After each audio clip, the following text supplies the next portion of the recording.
Ed, what's happening? Hey, not much, RJ. How are you? I am good. Listen, you caught me at an interesting time. I'm actually on my live stream right now.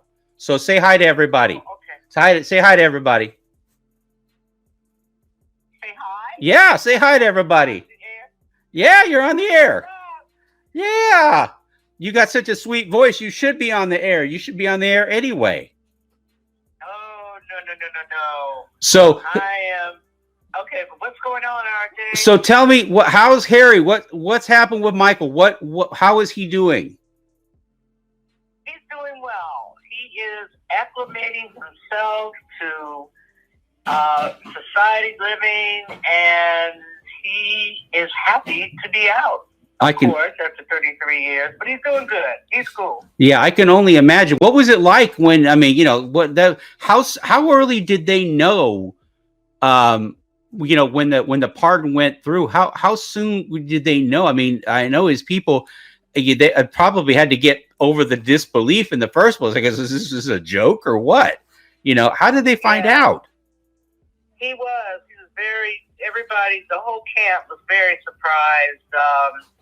We knew that Snoop was advocating for him, Yeah.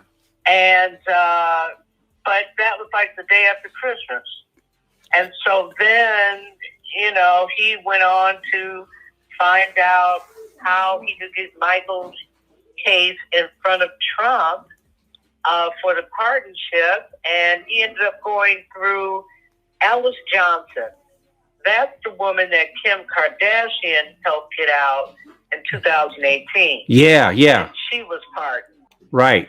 And so him and Weldon, I can't remember Weldon's last name, Alice, Snoop, they all, well, actually, they took it to Alice. Alice took it to Ivanka and Jared, and they put the information in front of Trump and also in front of, as I understand this, White House counsel Mike Meadows.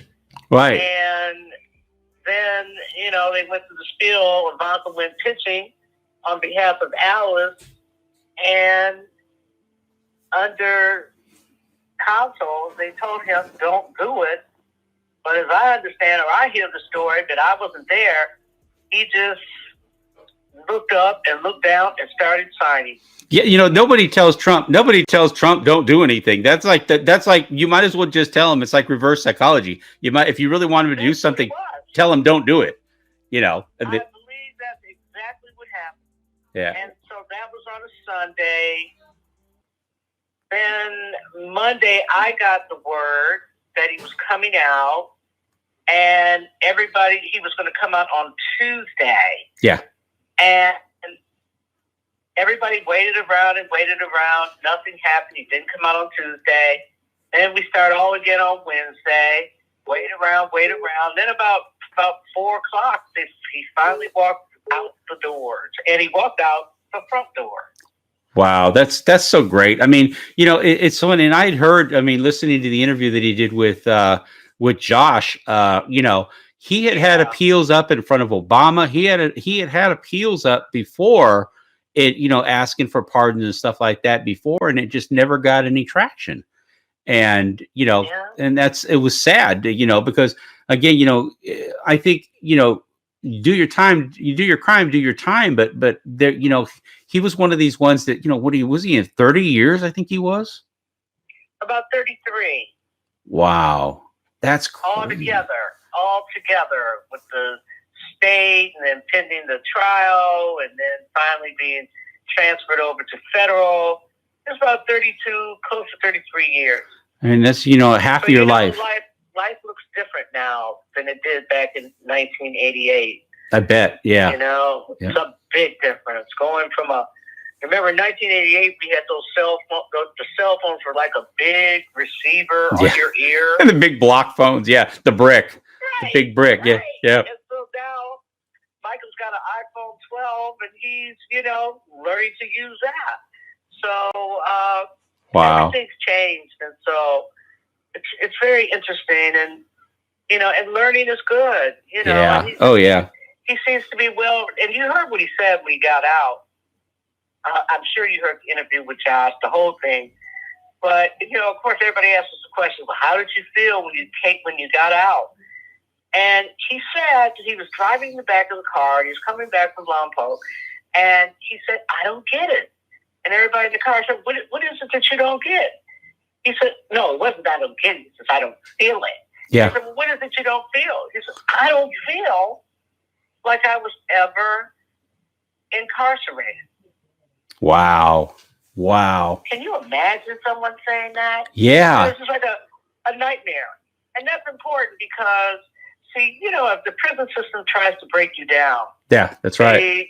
Their whole thing is to make you feel less than a man, more or less like animal. But if you can do that and have them not take your mind, yep, that is highly unusual. Yep. They do, but it's also an interesting commentary on the system itself that, they talk about rehabilitation and I guess, Michael would be a great example of that, when once he got in there and, did the right thing and stayed doing the right thing. I mean, that's the thing about it. He had such an impeccable reputation in the prison, helping other people, doing other things, getting the newspaper started, all the things that he did while inside. The editor of the San Quentin News. Right. Yeah. And those things really show that if you're made of the right material, it can work. The system can work like that.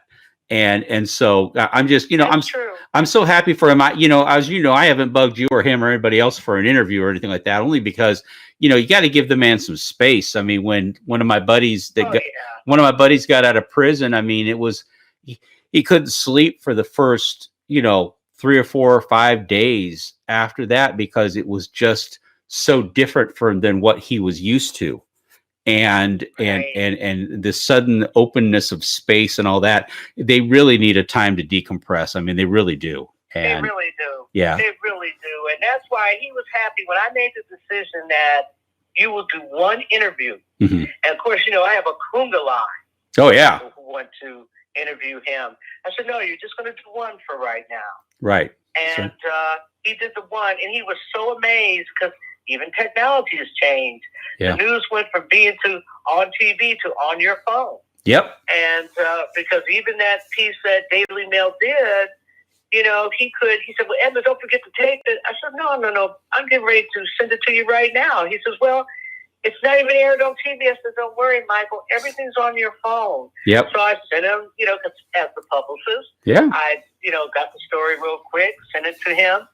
And he was like, oh my God, Yeah, that's got to be an amazing awakening. Yeah, that's got to be an amazing awakening. That's for sure. About how media has changed, because he was involved with media. That was the thing. I mean, he was doing movies and doing things back in the day, 30 years ago.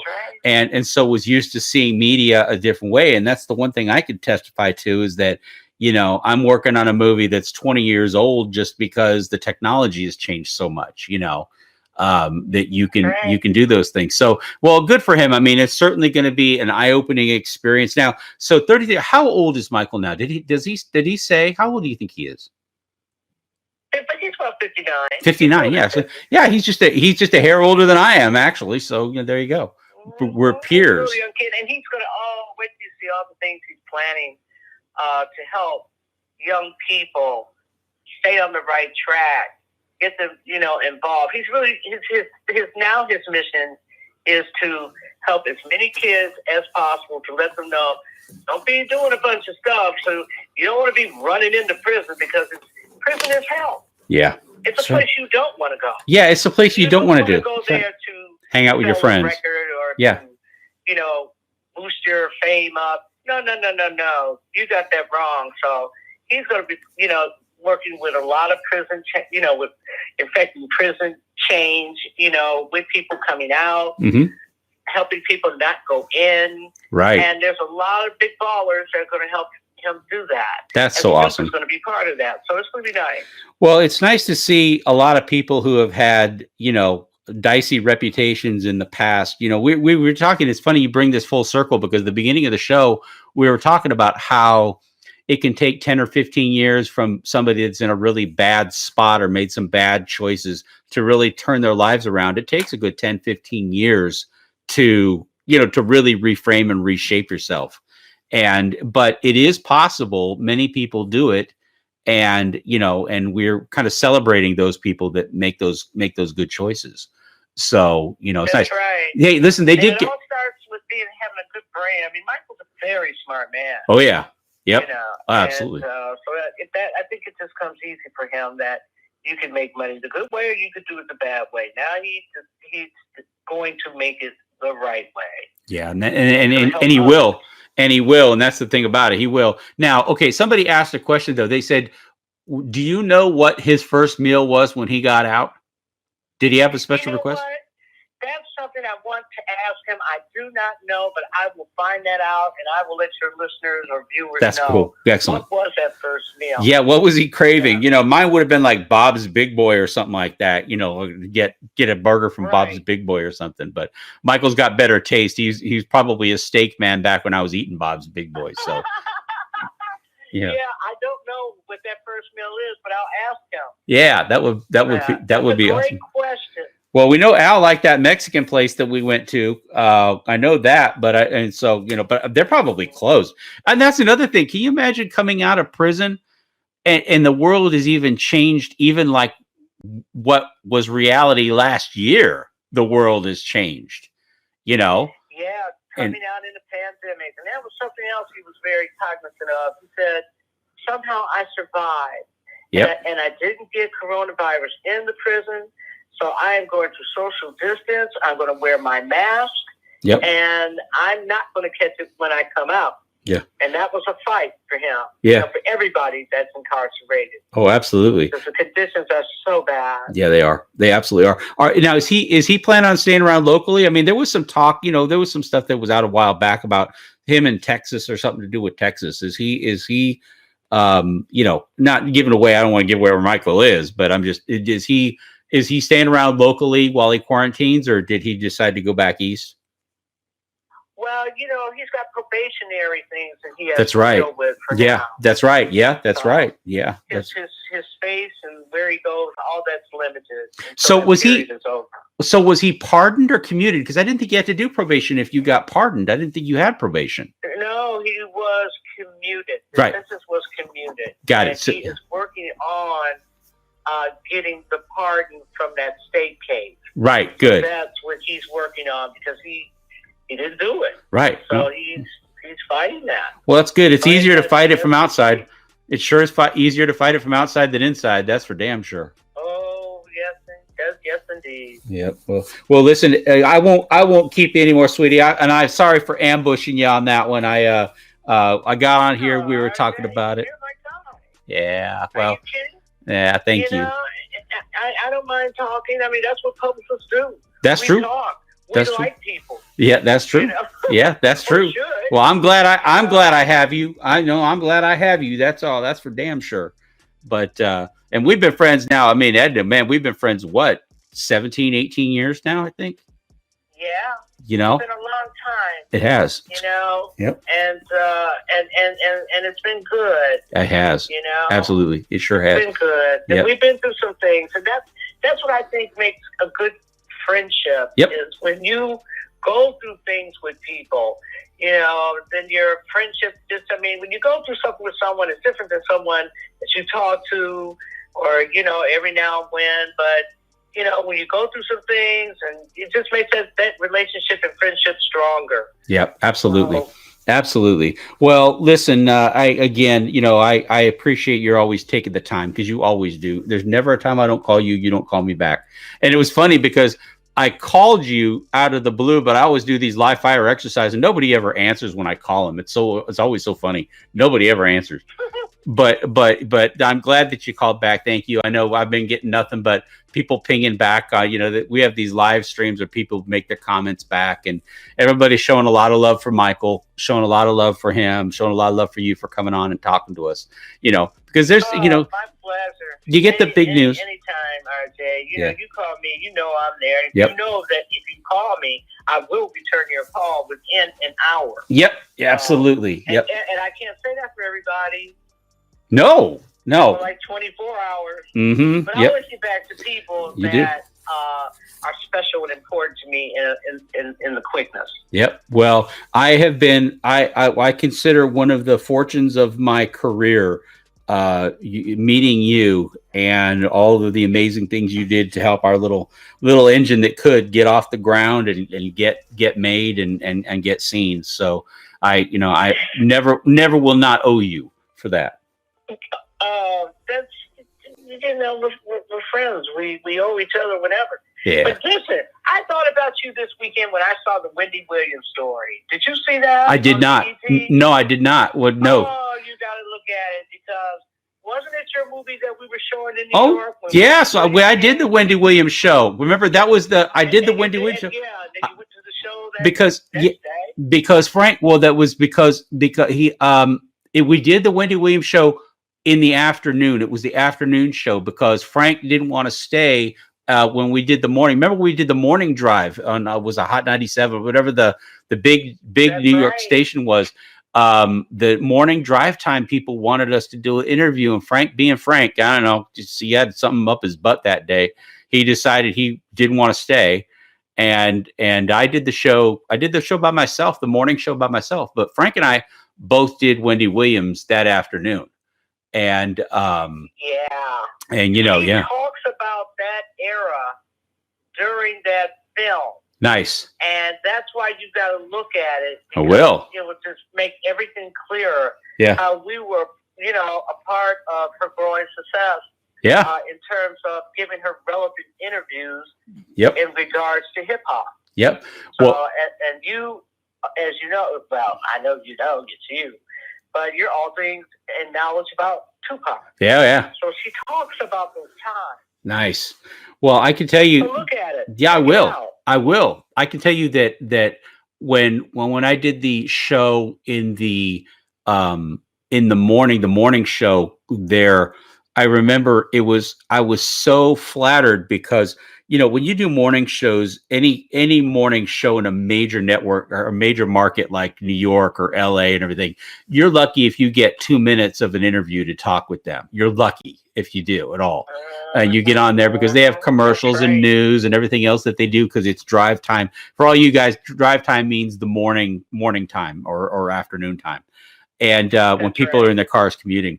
And they actually asked me, because there was so many callers and such a demand to want to talk about it. They had me hold over 3 times. I don't even know if you remember that, Edna. They had me hold over 3 breaks to keep taking calls. I mean, it was crazy. I just know it was so early in the morning, and after that premiere, which movie was that? Because I worked so many Tupac movies. That was the first assassination movie. That was Assassination 1. Yeah. That was the Crown Royal there, that first one. And we did that. But it was something. Yeah, it was a hell of a ride. And I remember when she came to your premiere, she walks in, she wasn't on the list. And so remember at that time when my husband was alive, he was working with me on the events. That was like the press. That was just for the press and VIPs. That's right. And Wendy Williams wasn't on my list. Okay. Yeah. Wasn't on my list. Right. Right. And then, so she comes up and Damien, who was at the the check-in table, she says, "I'm Wendy Williams." And so he says, and he looks at her, looks up and down the list, and says, "Well, your name's not on there." And she said, "I am Wendy Williams. It doesn't have to be on there." And even though we had security, she just walked on through, sat down. Oh, that's great. And then it was funny because that morning when she went on the air, that's one of the first things she said, because my husband had on a silver suit that night. She said, "Can you imagine the guy in the silver suit wouldn't let me, Wendy Williams, in?" Right. Well, we'll have to, if I ever get a chance to talk to her again, I'm going to have to say, remember that time I wouldn't let you in? You weren't on my list? You weren't on the list. Yeah, that's right. The time RJ Bond did not let Wendy Williams in because she wasn't on his list. What? Talk about inflating my head. Lord, I'm going to fly out of here, dude.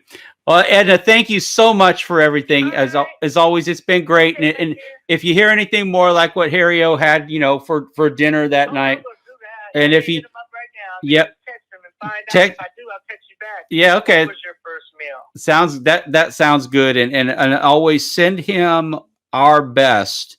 And he always has favored nation if he wants to jump on and say hey. All right. Okay, great. We'll talk soon, right. Nina. Thank you, sweetie. Talk to you soon. All right. Bye, everybody. Bye. Bye.